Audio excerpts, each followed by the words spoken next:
there, my name is Noelle Benlolo. I'm a bartender here at Highball and Harvest. Today we will be showing you how to make our signature cocktail, Chickasaw Trails.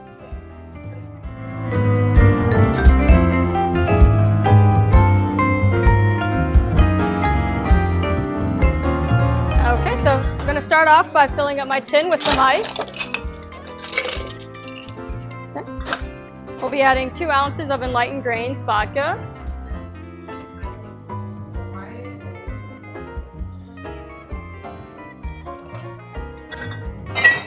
And we'll add 2 ounces of our house-made plum syrup.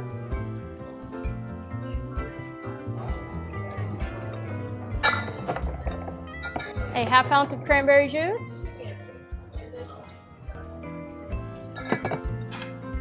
And a dash of some fresh grapefruit. And a dash of some fresh lime juice. We'll go ahead and shake that up.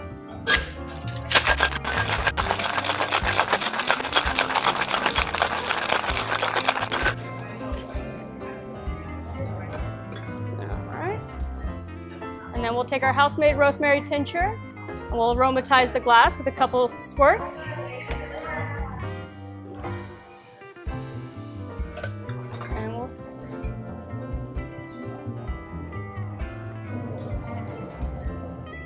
And there we are, our signature cocktail, the Chickasaw Trails.